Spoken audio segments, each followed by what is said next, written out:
할렐루야 반갑습니다 여러분. 계속해서 대림절 14일차 생명을 살리는 하나님의 질서 누가복음 6장 20절에서 26절 중심 구절 20절 말씀 20절에서 예수께서 눈을 들어 제자들을 보시고 이르시되 너희 가난한 자는 복이 있나니 하나님 나라가 너희 것임이요. 아멘. 여러분, 천국에 들어가기 위해서는 땅 위의 것들을 희생할 각오가 있어야 합니다. 20절부터 22절까지는 복 있는 자에 대한 그리스도의 새로운 선언입니다.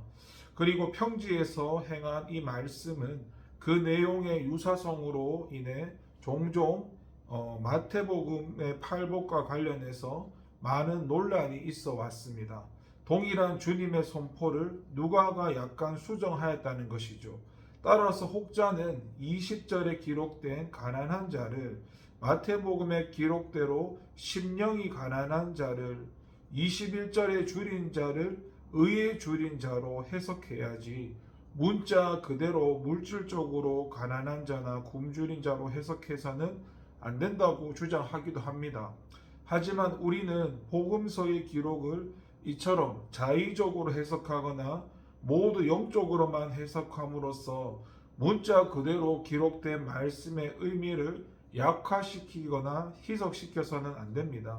왜냐하면 이 사복음서 기자들은 각기 자신의 독특한 관점에서 똑같은 사건이라 하더라도 강조점을 달리하여 사실에 손상 없이 주님의 말씀을 전달하고 있기 때문입니다. 그렇다면 주님께서는 왜 이 땅에서 단지 심령만이 아니라 실제로 가난하고 주님의 애통하는 자들 향해 복되다고 말씀하셨을까요?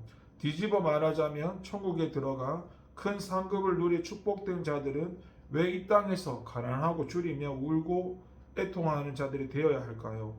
그들이 무능하고 약해서 그럴까요? 그렇지가 않습니다. 오히려 진정으로 그리스도를 따르는 제자들이야말로 이 세상에서 가장 양심적이고 성실하고 지혜로운 자들입니다.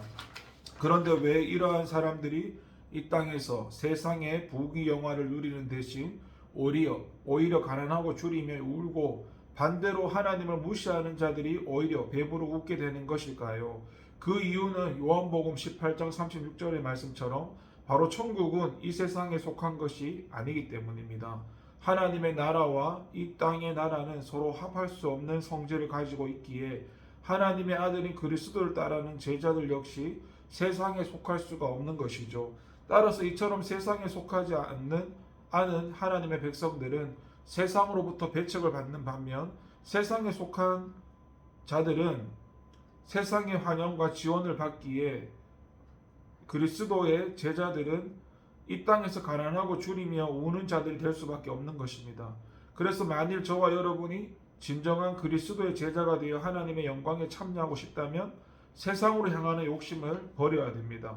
그리고 온전한 마음을 품고 오직 전적으로 하늘의 것을 찾고 하나님만 사모하셔야 됩니다. 흔히 성도들 가운데는 축복을 앞세우고 이 땅에서는 부자처럼 살고 죽어서는 나사로처럼 살기 원하는 사람들이 많지만 이는 참으로 불가능한 일을 꿈꾸는 어리석은 모습이 아닐 수가 없습니다. 왜냐하면 하나님과 이 땅의 재물을 동시에 섬길 수는 없기 때문입니다.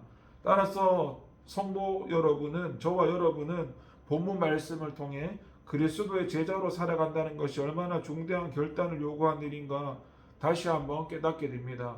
그리고 오직 사도 바울과 같이 하나님의 복음을 위해서 나의 생명도 조금도 귀한 것으로 여기지 아니한다라고 하는 각오로 살아감으로써 비록 이 땅에서는 잠시 고난을 받지만 하늘나라에서는 영원한 영광을 누릴 수 있는 복된 저와 여러분 되기를 소망하고 기도하겠습니다. 기도합니다.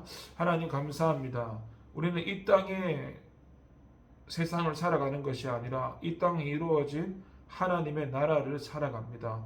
날마다 하나님의 다스림을 받으며 살아가게 하옵소서. 감사드리고 예수님 이름으로 기도합니다. 아멘.